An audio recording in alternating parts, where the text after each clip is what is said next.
You're listening to the AFTERBUZZ TV network, now the largest new media platform on the web, and your #1 source for after-show entertainment. Very good, Keith Johnson.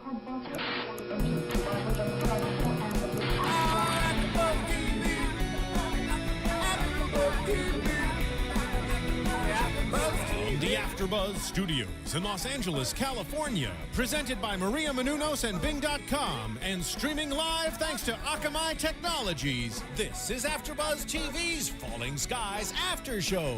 We'll break down tonight's episode and get you all the latest news and gossip. If you'd like to buzz in on tonight's show, you can buzz us at 424-256-1729. That's 424-256-1729. And now, another post-game wrap-up show for your favorite TV show. It's AFTERBUZZ TV's Falling Skies After Show. Welcome, Bing is for Doom. We're here doing the second part of the season premiere, technically episode 2, Collateral Damage. Now, granted, it technically has not a lot to do with the premiere, or the episode 1, but still a good episode. Much more, and I am Phil Svitek, joined alongside Nando Velasquez. Hey there, everybody. How you doing? I'm doing good. Yeah. A lot's happened since we last talked. Even though technically people who watch this, it's just 1 hour later. Technically, but a lot's happened. Yeah. Okay. So, you know, let's kind of dive into it. Let's start with the mission first. Okay. Only because that's kind of the main through line, and I always like those little bits. Yeah, what did you think about it? I thought it was really interesting. I like the whole. I mean, it makes complete sense to have a fueling station, and with all these super mechs or the STDs, as I like to initialize those now, the superior terrain devices, I believe they were called, so the Ashvati are fueling these mega mechs. That obviously the new United States of America would like to stop them from doing, and also the harness kids that they're using are dying from radiation poisoning. You know, it's just terrible to do. So they're trying to do a rescue. Well, not really a rescue mission. They're just trying to stop the Ashvati from fueling their mega mechs. Yeah. And we see a brand new character also in development for this, who I feel like have a little bit more to play later on based on what they've been saying, Dr. Kadar. You know what's interesting? Last week, you know, there was information withheld from Dan. Now, immediately, you know, as you're watching, you go from one to the other, and there's information withheld from Tom because he didn't even know about this. And like, hey, congratulations to your team. I did it alone. You know, I mean, he's kind of a pompous. I don't know how to feel about him, but. A little bit, yeah. Yeah, like, you know, I'm a genius. F you guys. You know, you know, I have to look who plays him, but he has a very Guy Pearce type of look to him and attitude to his character. So I know it's not Guy Pearce, or I think they promote the hell out of it, but he reminds me a lot of him. It's Robert something. Yeah, I didn't have a chance to look him up. But and then you know, I did like him in the field when you know, one of the guys gets attacked. I think they didn't call him Scott or something like that. Yeah. And he's like, okay, well, time to go in. And he's like, but there's going to be more of them in there. So, you know, and kind of like Tom, you know, they're finally out of the professor role, so to speak, and getting into the field. Oh, yeah. Well, whole new regime under Tom. Yeah, well, like I said, he's a fighting champion. That's what they would call him in the WWE if he was if he was a title holder. So Nice fighting reference. president, exactly. Nice reference. You know, I got to put my wrestling in there.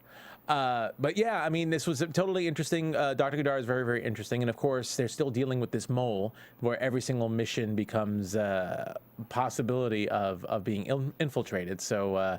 So, like you said, people being left in the dark just to make sure that this mission gets going. Yeah.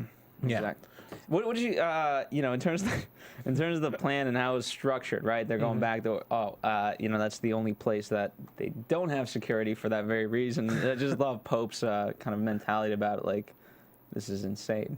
Oh yeah, I mean, well, you know, Pope doesn't think Tom really likes him anyway from the past 2 seasons. So if anyone thinks they're going to be a sacrificial lamb, it's probably going to be Pope, who you know, who you don't want to really piss off because you never know what he's going to do anyway. If I'm to have any criticism for it, though, I hate those moments of like, it's just crazy enough to work moments, and that was just like one of those moments where like, we're going to be going up against this, we're going to be going up against that, yeah. And but it just might work.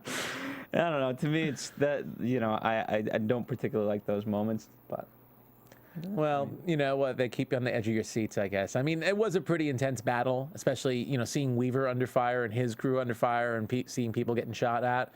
Oh, that's true. We talked at length a little bit about last episode, you know, with the now that we have different weapons and things like that. So, you know, you're correct in that. How did you think they mashed up now that, you know, we kind of got to see a real battle as opposed to last time was kind of an ambush, you know, them against them and then the retaliation, but.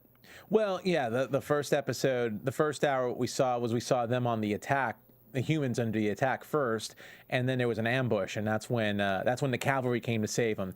This is a case now where they thought they were going in as infiltrators, and right off the bat they were ambushed and attacked. So it goes to show you, I mean, this is a war, and in war, strategy and the element of surprise is always going to give somebody the edge. And as long as there's this mole who happens to be sneaking in, figuring out some of these plans, if not everything about the plans, they're going to have to keep being on their toes. I wouldn't say this is really a fair battle when someone's got the element of surprise on somebody else, but I would still give the edge to the Ashvedi because they, with those mega mechs especially, they seem to have the manpower. This is not the same. You know, fighting force on Earth that they faced the first two seasons. They have better weapons, but that just puts them more on even ground.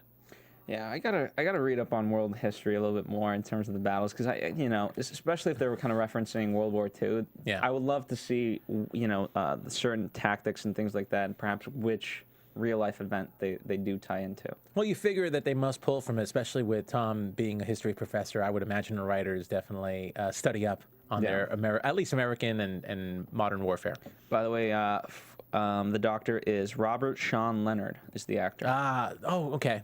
And it sounds very familiar. So I'll continue reading further as you talk, and I'll get you the full scope on who he is. So I get for not prepping on him, but I did like his character a lot, and like I said, I feel like they're going to use him a little more often. So I'm sure he's going to be a recurring character. He was in the Manhattan Project. Coincidentally, the Manhattan Project. 93, Much Ado About Nothing. I Love You, I Love You Not. I don't know if you guys kind of know that one. Glimpse of Hell, a movie called Driven. Painted House, and a few episodes of Malcolm in the Middle. Maybe that's where I know him from. He sounds familiar to me for some reason, so. Yeah. Of all the things, it's probably Malcolm in the Middle. Perhaps. But yeah, so yeah, very interesting. I really like the whole thing. I like the whole angle where they're fueling in a nuclear base and they have to use the Doctor to try and figure out how to destroy it without pretty much giving everybody radiation poisoning. I do kind of like, it was bad enough that we had the harness kids already have superpowers when they're harnessed, but they become completely feral under radiation poisoning, the ones that were still alive during the battle. So that was that gave them a little bit more a monstrosity about them. I like the part where they were kind of coming with the whole idea, right? When it's the mini group. When they first meet the Doctor, right? And he's saying, so you would like me to figure out how to do this without causing years and years of radiation. I just always love that. Again, I love this Doctor because he is that cynical and that. I'm trying to figure out by the end of this episode, I'll have it right whether noun or adjective for him. But I will. You wait. Well, it's the agoraphobic in him, I guess. He's just not almost like a Tourette's kind of. And not Tourette's. What's the word we're thinking of? Asperger's. Maybe a little bit of that too. Could be. Yeah. But before we move on, I want to tell you guys about a movie, and you know what? I'm going to toot my own horn. Steven, we need to get a toot my own horn sound effect in there. Beep. There you go. That is terrible. That is a horrible horn. That is terrible. Put me on the spot, Phil. Put me on the spot. It's just a horn. Yeah, I know. Anyway. There you go. So, recently, Adventures of Serial Buddies, a movie that I worked on and edited and produced, came out. It's available on digital downloads, whether iTunes, Amazon Instant, YouTube, things like that. It's available to purchase. Go to serialbuddies.com. You'll get all the links there. It's literally the price of a Happy Meal because we wanted to make it available to everyone so that they could see it. We're getting, I gotta say, we're getting really fantastic reviews from a lot of people that have seen the movie. And so I'm very encouraged by that. You know, I was always worried, but people are loving it. It's the first serial killer comedy of all time, starring Henry Winkler as the narrator. You got Kathy Lee Gifford, Beth Bears before she was in Two Broke Girls, Artie Lang, Christopher McDonald from Happy Gilmore. A lot of stuff, yeah. I mean, I was going to say Boardwalk Empire, but Happy Gilmore in terms of comedies.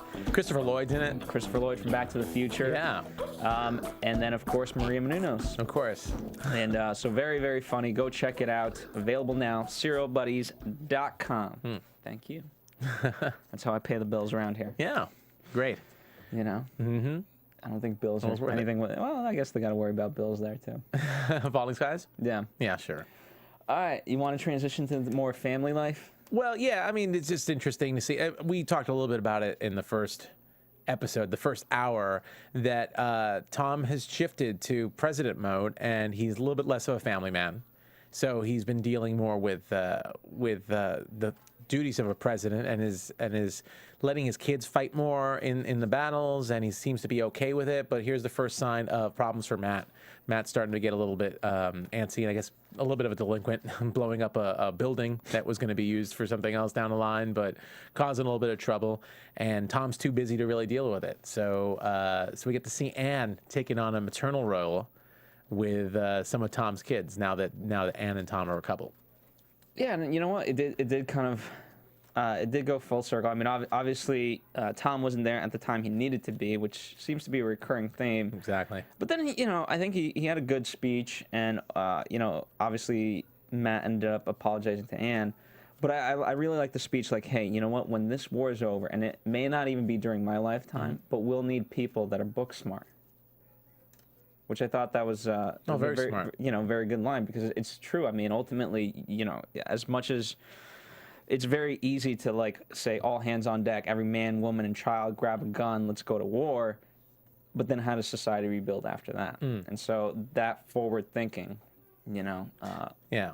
Well, what's interesting too is I think in the first 2 seasons, Tom has been more of a no, you can't do that type of person to his kids. He's tried to hold them back, and I guess when kids are younger, you tell them what to do. But he was talking to him, and Matt was responding, and Matt said, you're not my mom to Anne before, and he admitted that he said something very mean to Anne. This is Spielberg doing the family bit. You always got to add a little family element to it. So this is the whole thing where you can camera zoom. Yeah, well, you can. Yeah, exactly. Where most people can relate to that, maybe having someone say something bad to in a similar situation, and having a kid deal with that kind of issue. And in terms of you said it well. Like Matt was listening. So the fact that he took that action upon himself to apologize showed that he not only listened, it registered. Yeah, absolutely. So. And I mean, they're all going through their own things, but I think we're going to see more of.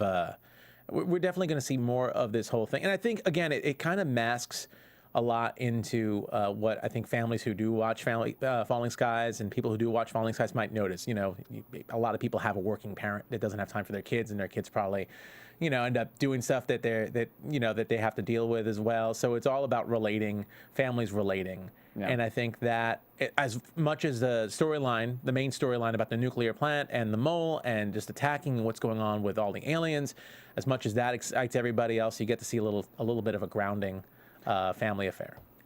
Not to get too philosophical or into this, but again, I think for me, I take what the show is ultimately, from Tom's speech to Matt, in the sense, again, it's really about society, and as much as we can fight and things like that, ultimately we got to figure out how to be at peace. Yeah. And I think we've, to an extent, at least for me, what the show's saying is that we've never really figured that out, which is why we have all these wars continually. Yeah. Well, what's interesting about Falling Skies, I think, and I think we talked about this in one of the other AfterBuzz shows, at Defiance, when we had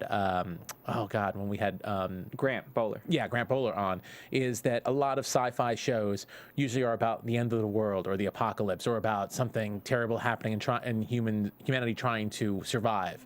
But Defiance, and I think Falling Skies is starting to turn into that a little bit too. Defiance is really about the reinvention of humanity, persevering and establishing a new country or a new city. That's what Defiance is. Falling Skies, I think they're still under attack, and it's still like danger of humanity ending. But this is the grounding stuff that is kind of like what Tom is saying to his son, is like, in the future, you're going to need to be smart. You know, we're going to need to grow this country again. A lot of that is both actually Falling Skies and Defiance, I think, fall in the same way, especially Falling Skies because of Tom's historical background with U.S. history and such. It is really about the rebuilding of a nation, of a planet, of whatever. So there's a lot of that there that I think a lot of other sci-fi shows don't show as much of.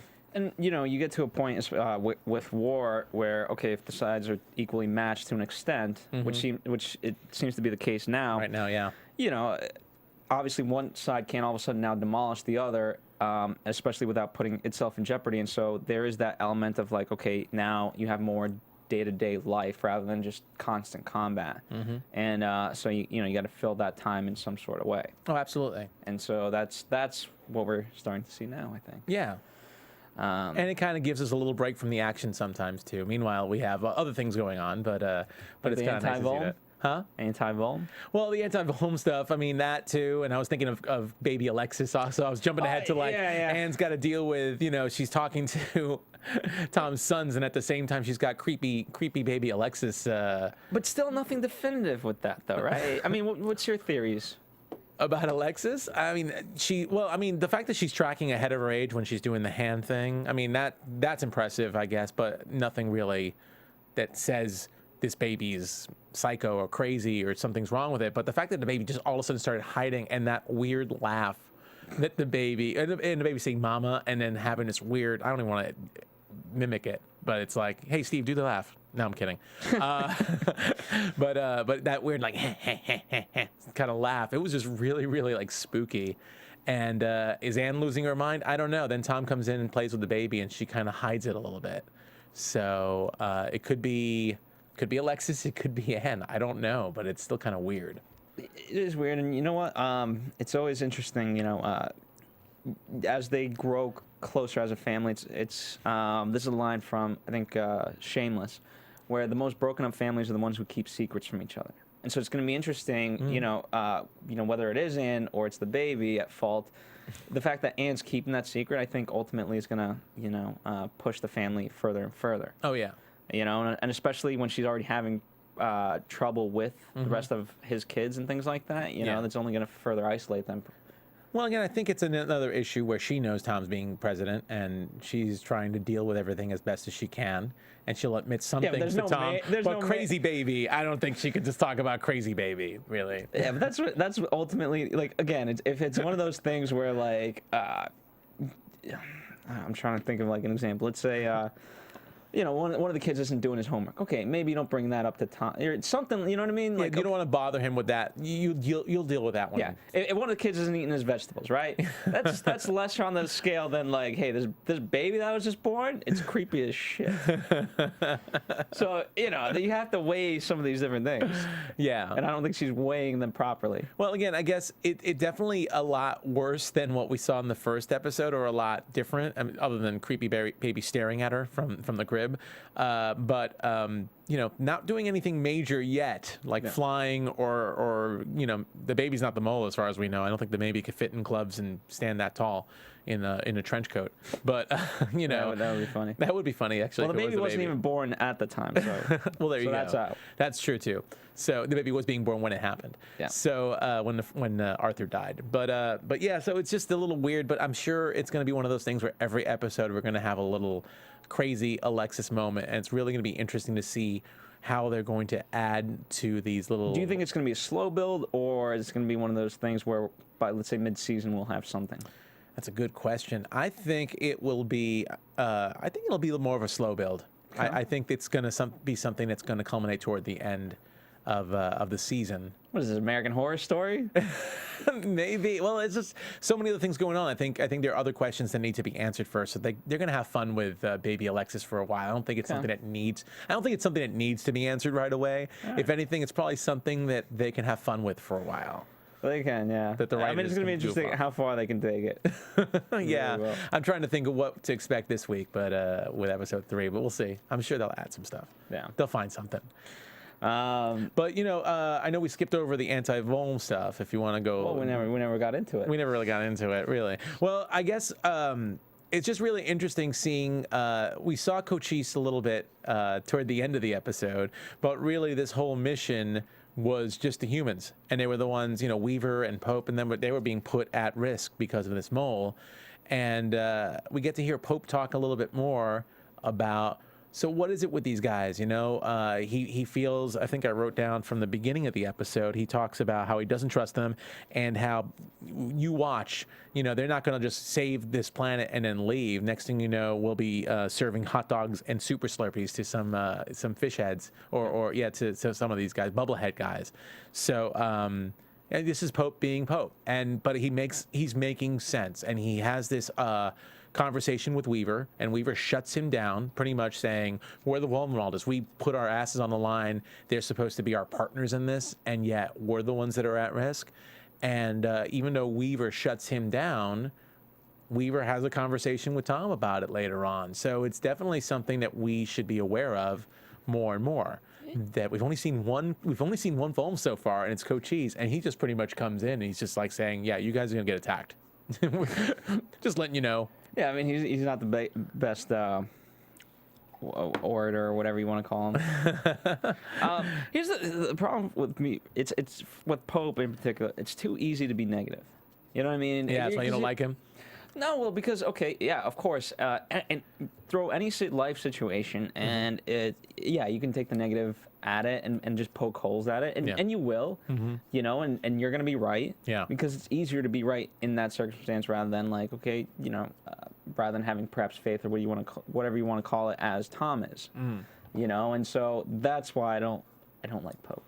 Okay. Fans, you can hate me, but that's why. No, I mean, I think I saw some of the comments from our first episode. I think one person in particular agreed with you. No, agreed with you. Okay. So I don't know if he's really the big fan. I think he's a fun character in comparison to everyone else because he does what he wants to do.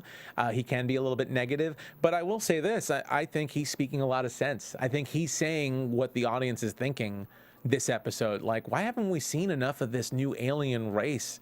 And where are they? I thought they're our partners, but you've barely seen Cochise at all. I agree. He's very much he's the skeptic character in the show, and I get it. He reminds me too much of in the Matrix. Who's the guy that you know what I'm talking about? The guy that they all hate that eventually turns on them. The guy they all hate in the Matrix, the first one. Forget the rest of them. Oh God, I can't remember right now. But you know who he reminds me of? And I was going to say it. I wasn't going to give a Matrix reference. I was going to give Battlestar Galactica that reference. All right, that's way nerdier than mine. Go ahead.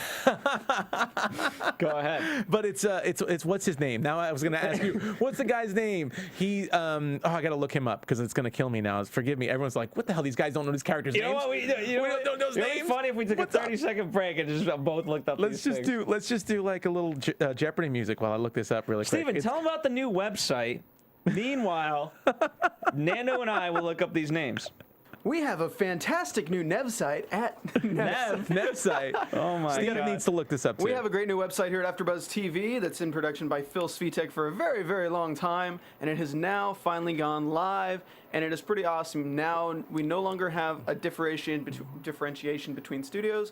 You just go on the website, click on the show you want to watch, and it is live and streaming. Or if it's not, you can just click on it and watch any of the previous shows, and comment on them, and watch them, and listen to them, and yell at them, and yeah, there you go. Well, it's a one-stop destination for everything you want. It's rather than have it kind of be segmented throughout the internet. Now everything's just kind of funneled there for you. You have the videos there, the audio's there, you have pictures there. From the shows we discuss. If we bring in some news and gossip, you can check out the articles there, things like that. So it's everything you'd ever wanted, just in one place. There you go. Cypher. Oh God, it's such an easy name to remember. And then mine, I'm thinking Pope is a more macho, a less sniveling version of Dr. Gaius Baltar.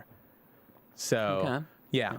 So Gaius Baltar, who obviously is always at odds, but sometimes speaks the truth about certain things. But he's just incredibly selfish too, just in more of a sniveling, like I love my life type of way. I don't want to die. I don't want to, and power hungry kind of way. Pope, I think, just doesn't give a crap. He'll leave when he has to, but he's liking the power right now that he has for Pope Town, and the fact that he owns his own bar, where everybody knows your name. And and you know what? Here's the symbolism there. Owning your own bar.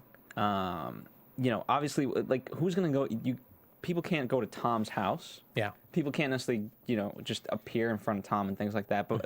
But you have a lot of influence, pardon the pun, at a bar. Oh yeah. You know, because you're feeding basically people what they want to be fed, and you know, and like last time, like, hey, drinks on the house. Who's not gonna like you? Yeah. You know, and so he's the man that people can easily love. Yeah, exactly. And there's a danger to that. It makes him more and more dangerous, and I think we're going to see him in that kind of position more and more, where he's gonna, again, he's speaking right now what people are thinking, and even though Weaver doesn't like him that much, and Weaver shut him down when he was arguing about where's the Volm, where are these guys while we're busy risking our lives, Weaver's listening. Yeah. So I think that's the beginning of something you're going to see with Pope moving forward. Yeah. So I totally think. And here's the other thing about the Volm I wanted to bring up. When Cochise came out, Cochise was saying that when his race first arrived on Earth, they had their doubts of the Volm's chances of success. But now, you know, now that they see the way the humans are fighting, now they feel confident that they're going to succeed. But what is their mission again? And here, you know, are they just happy that the humans are weakening the Ishvedi or what, you know? And then the other thing that's really surprising is he's so nonplussed when he says, oh yeah, you know what? They're gathering their forces. They're going to get every single supply they can. Just because you took down that nuclear plant, they're going to get every single resource and you know, attack on Charleston harder than they've ever attacked before. It's like when you're, like you said, he's not a really good orator. When you're an army, you really don't want to hear someone saying, oh yeah, you're going to get your butts handed. You get ready, because you're going to get your butts. And you know what? This could be a intentional byproduct of the fact that, you know, you can't read emotion on his face. Yeah. Which obviously, you know, emotion is very human. Yeah. You know, and so that's a nice little element to it if they're doing that on purpose. I guess so. And Doug Jones, I mean, he plays all these weird alien type characters all the time anyway. So I think he does a really good job of masking himself as an alien, I suppose. Yes. You want anything else about the Volm that we? No, I mean, really, just that. Again, hopefully we get to see more of them. But I guess they're just going to be a mystery. But again, I feel I want to save it to predictions, but I definitely feel like we're going to see more. I mean, the only other thing of note in this episode, because the mission with Dr. Kadar and just seeing him as a main character was the big part of this episode, was probably just the ending with Hal, where Maggie is finally, you know, wakes up in the middle of the night and sees Hal gone, and finally wakes him up and out of his sleep, and he's already standing in the woods. And I like how they kind of addressed it, you know, when they're out and about, you know, how, you know, she brings up the shoes, right? Because it was kind of left as a sort of a cliffhanger, or like, where's this going? Yeah. And, you know, she brings it up to him. And so it's nice to kind of, now we're, you know, doing something about it rather than waiting. Yeah. You know, and so she immediately sees it and jumps on it. And we'll get to see. And again, it just seems like it's exactly what Karen said, that this parasite, the reason why he can't walk is because he's been fighting the parasite. But I guess when he's not thinking or when he's sleeping, he can walk supposedly freely. Although it's a question whether he's walking freely of his own will, or she's commanding him with the parasite to walk in the woods so she could have sex with him and have her back glowing again or something. So it's an interesting thing that we get to see if he snaps out of his condition and is able to walk during the day when he's awake. Now, obviously they had their kind of tiff, and he went at her, you know, right? Because he accused her of kind of flirting. Yes, to an extent. And, with Lars. Yeah, in the beginning. It's interesting, kind of, you know, already in that respect, Trouble in Paradise already, that, you know, technically episode 2, that split, you know, between them happening, and to see how strong it will ultimately be, because I think perhaps like the baby, like the mole, and now him, they could be 3 very pivotal characters, I guess. To what will happen and ultimately the fate of Charlestown, let's say, at least for this season. Yeah. No, I can agree with that. They definitely seem to be characters that they're building their storyline, and they're definitely going to have a part to play, whether Hal's under Karen's control or not, and whether he wants to go back to her. I mean, he was jealous of Maggie, but of course he's having what he thinks are these sex dreams with Karen, which are real, which are really real. So he doesn't realize he's cheating on Maggie, but he's jealous. He's jealous about Maggie flirting, even though he's having sex with Karen in his dreams. So to him, yes. realistic, kind of realistic dreams that he doesn't realize are really real. Yeah. So quite interesting there. Want to get into predictions? Yeah, sure. Let's go straight to predictions. And now, your AfterBuzz TV prediction. I will say the fun part for us is that we're not gonna have to wait too long because we're gonna get episode 3 kind of pretty much in the next couple hours for us. Yes. Since we're doing this a little bit late for you fans. Yeah, absolutely. So. Well, I think for me, I'm kind of hinting at it, but I really see Pope taking. I really see people following Pope more and more, partly because of the bar, partly because, like I said, exactly what I said. He's saying what people are thinking, and people are going to die. Lars died this last episode. People are at risk, and the Volm were just hanging out, just saying, "Oh yeah, you just keep doing what you're doing. We're going to build this weapon," but they don't put themselves at risk. And I really think that it's going to come to a point, maybe not in a couple of hours, but later on this season, where Pope might even make a run for presidency against Tom. That would be interesting, yeah, especially to kind of test democracy and the stability of this society. Yeah. And ultimately, like, okay, do we let the people vote, or is that a terrible, terrible idea? To borrow from Batman, you either die a hero or live long enough to see yourself become the villain. There you go. He's already got Pope Town, so why can't he take the rest of the United States, the new United States of America? So, which is Charleston. Which is just 18 blocks of Charleston, 20 blocks of Charleston. So for me, again, I think it'll be very pivotal with the new baby, and I think that'll develop quickly, a little bit more quicker than you predict. Yeah. I think certainly by the midpoint of this season we'll see something, and okay. But I'm excited, and I want to know who this mole is. We need more hints. I'm still going to say it's that girl Melina, Gloria Rubin's character. Okay. So that's where I'm going for. Maybe they're hitting me up for a swerve, but that's what I see. Maybe. Anyway, thank you guys for tuning in. As always, you can find us here at AfterBuzz TV, or heck, just check out the new website. Yeah, I'm excited. I want to get on it. In the meantime, you guys can check also Nando out on the new website, and has all of his links. But if you're too lazy, he'll give you his My social... Twitter handle, at least, is Nandovel, Nandovel. What about Instagram? You're new to Instagram. Oh yeah, I'm Instagram. I think it's the same thing, Nandovel on Instagram. So there you go. On both. Check out cool photos from Nando. I don't know what photos he's posted yet. Anyway, thank you guys again, and be sure to continue us with the season. Rate and comment. Let us know what you guys are thinking, and heck, if you guys like my anti-Pope talk, keep it coming. Keep supporting. Thank you. From Bing.com, executive producers Maria Menounos, Kevin Undergaro, Phil Svitek, and the entire AfterBuzz TV staff, we would like to thank you for listening to the AfterBuzz TV network. To watch or listen to other after shows and post comments or questions, be sure to visit AfterBuzzTV.com. I'm Sir Richard Wentworth, and this has been a presentation of AfterBuzz TV. Buzz you later. The views expressed herein are those of the hosts only and do not necessarily reflect the views of AfterBuzz TV or its owners or principals.